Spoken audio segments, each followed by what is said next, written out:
Are you a property manager or a property owner or even as a tenant, and you have been wondering what are the necessary things that need to be on a tenancy agreement? If you want to know more about this, I want you to stay to the end of this video. I want to specially take you through all the elements of a standard lease or tenancy agreement. I remember my humble self, Charles Chaman Walker, Esquire, a renowned property lawyer and a very passionate one. Anything about property used to be my choice. And I want to take you through. Now, if you are watching me for the first time, I want to encourage you to subscribe to my YouTube channel and follow me in any of my social media platforms that you come across, and which I have displayed most of them on my channel there, so that you will be able to get more information about property management, property laws, tenancy issues. You need to know that if you are watching for the first time, subscribe to the YouTube channel. But if you have subscribed before and you are returning back, you are welcome. And stay tuned, and I'm continuing to walk you through in all my video and make sure that I enlighten you in all that you need to know. Don't forget to click on the notification bell so that you get notification once I drop a video, and share this video to any of your loved one, anybody you know, be it a landlord, a property manager, or a tenant, or somebody interested in real estate business. Send it to them so that they will get to know more about all that a standard lease or tenancy agreement must have. Today's topic, I will be walking through what to include in a property lease agreement. That's my today's topic. What are those things that a standard tenancy agreement must have? So when you see a tenancy agreement, you check for those things. You know that if these things are missing, you know there must be issue, because they are very essential, very important. You need to know this. A property lease agreement is a legal binding contract between landlord and tenants, and it outlines terms and conditions of the rental property. A well-drafted lease agreement protects both parties, whether a landlord, whether a tenant. It protects them, and also it prevents unnecessary disputes. So here I'm going to walk you through all that you need to know, the essential elements of a standard lease agreement. If you have been seeing property lease agreement, watch through all this thing. It's very important. Number one thing that is very essential, but you must have, that is parties involved. The description of the parties must not be ambiguous. The details, the full name of the parties. Who are the parties? Landlord and tenant. It must be well defined. The full name and address of the landlord must be well stated. The full name and address of the tenant must be well stated. You put it and put their description, tenant. The other one, landlord. It's very important. There will be no mistake in that. Their full name and address. Then the next most important thing as well is the description of the property. Property description is an essential ingredient of a lease agreement. Any lease agreement that doesn't have these two that I mentioned first, because I'm mentioning them in the order of their importance, and I will tell you finally things that if you don't have on the agreement, please run away from the agreement. You have made the highest mistake. The full description of the property must be there. That is the type of property, the location of the property, that's the give the full address, and even the features of the property. Very important. The next important element of a lease agreement is the lease term. Term of lease is duration of the lease. You must state when the lease is to commence and when it's to end, and whether it's for a fixed term or whether it's periodic, monthly, 6 months, yearly, 10 years, 5 years, whatever, for a fixed term. You need to state it. And also state the option to renew. The option to renew so that in case if it's a periodic tenancy, take note of that. The next one, the fourth ingredient of a lease agreement is rent details. Rent detail, monthly rent amount, yearly rent amount, it must be there. Payment due dates must be well stated. When the rent will be due to be paid, there must not be ambiguity on that, so that you will be able to know when late payment is coming or when grace period. For those that used to give grace period, you need to know that. So know when the rent is due to be paid. They call it rental details. So take note of that. Then security deposits is another important thing. Most people, sometimes they will draft agreement, they don't put security deposits. The amount for security deposit must be well stated. The condition for withholding the deposit must be stated. Example like damages or unpaid rent. If a tenant is leaving the house and owing some part of the rent, deposit will go for it. And also, if the tenant damages some parts, the deposit will be used to repair that. We call it caution deposit, refundable caution deposit, security deposit. There are so many names that they can call it. So the timeline and the process for refunding this deposit after lease termination is also very important. That is well defined. You see so many tenancy agreements. Sometimes I used to see funny tenancy agreement. If I draft tenancy agreement for you here, you will see everything like as if a pin drop. Everything will be captured, and that's how it's supposed to be. That's how it's supposed to be. Not this one will not be there, this one will be there. So please take note of that. Another important thing, because if you don't have all these things well stated, you bring ambiguity into it. There will be issue of or who to shift the responsibility to. But if it is well defined, everybody know their boundary. Maintenance and repairs. Who has the responsibility to maintain and who has the responsibility to pay for it? Those are the things. Responsibilities of the landlord and responsibility of tenant differs. Fixture, there are what is called landlord fixtures and tenant fixtures. And when you know all these things, it is the responsibility of the landlord to repair his fixtures. Likewise, the tenant of tenants to repair their fixtures. Now, what are those things? Landlord has the responsibility to do anything structural repairs. Any major repairs or major appliances in the property, like plumbing, electrical, whatever that is major, roofing, leakages of a roof. All these things are responsibility of the landlord. You need to know those things. Building, any breaks on the wall, crack on the wall, it is the responsibility of the landlord, not tenants. The responsibility of tenants are minor repairs. If your kitchen sink or kitchen cabinet or all this, it's your obligation. It's as a result of one out of your house, the way you have been using it. That's why it's your obligation to do that. So all those minor maintenances, tenants features, your TV or this thing, so if spoil cabinet, it's your responsibility to fix all those things. If you spoil anything, self you do.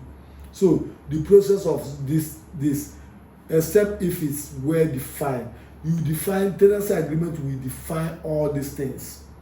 Very important that you put all these things in there. Then the next one, which is also very essential in lease agreement, is utilities and services. List of utilities and services provided by the landlord. If you're a property manager, if you don't state what you are providing, especially those that used to collect service charge, they will think that you are going to provide everything for them. It's very important that you provide. And tenants ask, what are the services that you are providing for us? Don't presume because of your place where you are coming from, they are being like that. So landlord provides major things that landlord must provide. Number one, water. Number two, electricity. Other ones that some people can provide, like having cleaner to clean the compound, having security man, all those things, trash removal, all those things. You know, those ones are services, so they can factor it as a service charge or self-service. You'll be paying for it if it's a self-service. So you need to include all these things in the tenancy agreement and state who is responsible for payment for all these things. So if there is a service charge, you state it there. Very important. I want to guide you. For those that have been drafting tenancy agreement, please stop drafting nonsense. If you want to draft tenancy agreement, let it be standard. Watch this video and look online. In fact, AI has made it easy. You can use AI to even generate all these things and put your information. So very important. Then occupants limits. You can also state the number of occupants in the house during the tenancy agreement. The maximum number of tenants allowed, maximum number of people to live in the house. For those that will rent house, especially my brothers, they are out there hustlers, they will rent one house and bring all their friends and live there so that they will reduce the rent. All these things. Now landlord has the obligation or property manager to state all these things. Put it that no maximum of so number of people are required to be in this premises and so. It define all these rules regarding the guests and extended stays. You need to state all these things. For those that want to bring guests and they are coming in the midnight, please note that. Rules and restrictions. You need to state the rules and restrictions. They will call it restrictive covenant, like restriction for pets, whether the pets are allowed or not, pet related fees or restriction. You need to state all these things. Very important. I love dog. It's not all landlord. It's not all these things. It may be dangerous to other tenants. Very important. Avoid vicarious liability. Please take note of that. Smoking. Not everywhere you can smoke. I'm a smoker. I'm this. I like my space. It is not your space. It is your self that is telling you that it's your space. It's a general space, common space. So take note of that. Landlord, you have the obligation to state all these things, whether smoking is permitted in the property or not. Then noise, quiet hours and noise restriction. For those that now off lights or put off their light. Now the 10th essential element of a standard lease agreement is entry and inspection rights. Notice period required before landlord can enter a place must be well stated in the lease agreement. Example: 24 hours, 48 hours, 72 hours, 7 days, 14 days. You need to state it that the landlord will come for inspection either in person or through his agents. State it clear and state the number of the duration notice to be given. Permissible reason for entry, you must state it. Repairs, inspections, emergencies, you need to state all these things.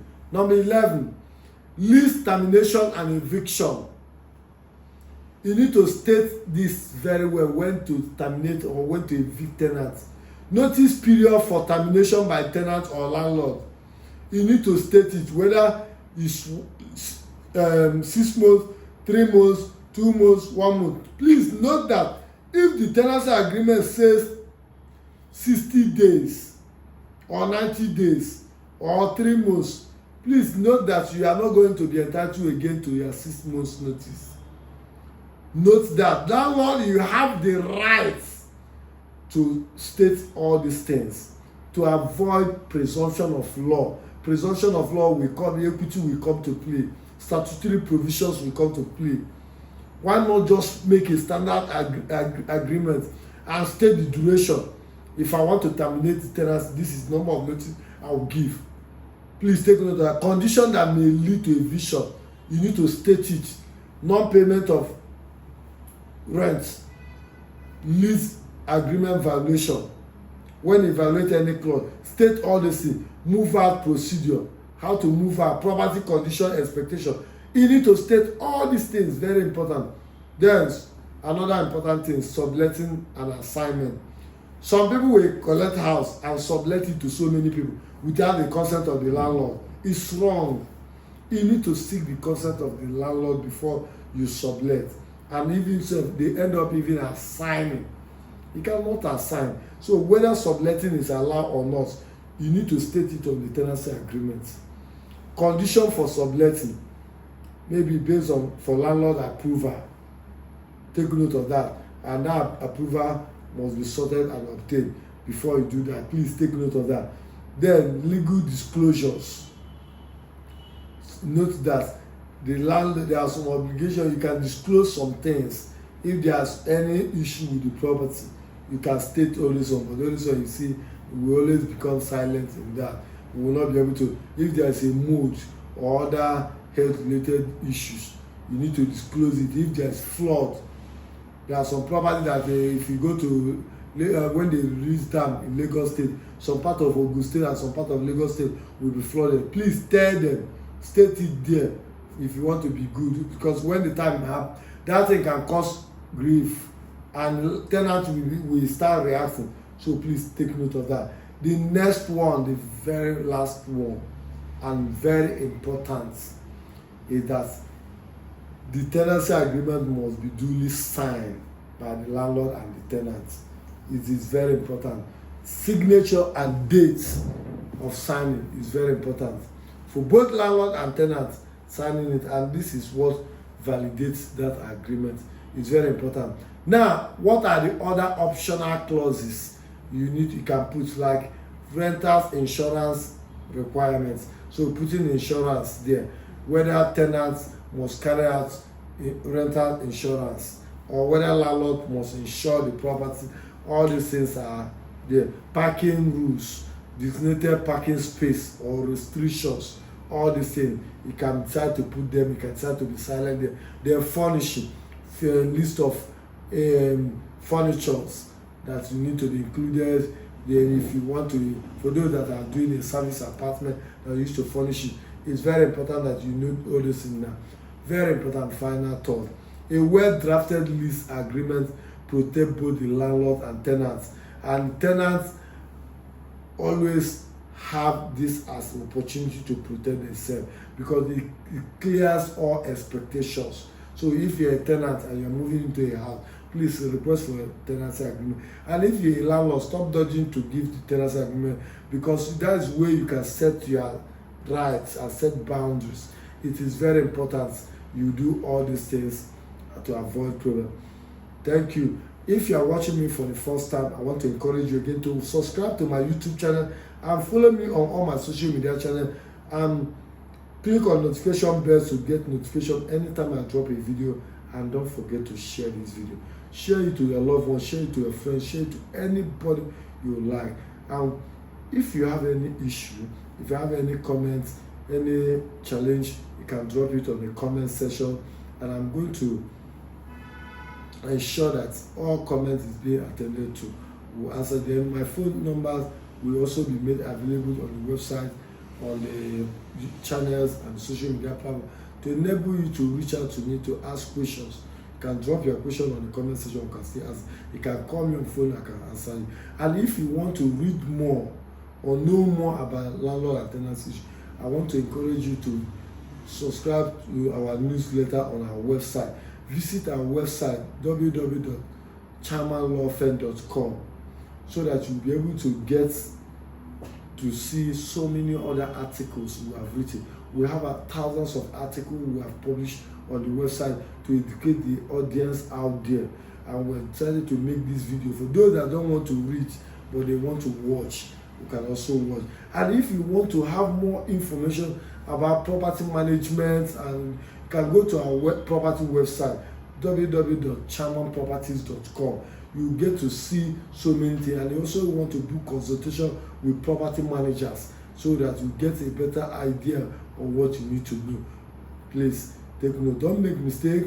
Make sure that if you any agreement you have, look into all these things and ensure that all the 14 elements of a standard lease agreement are there. So take note. Don't make mistake. Bye for now. I'll see you in my next video. Thank you.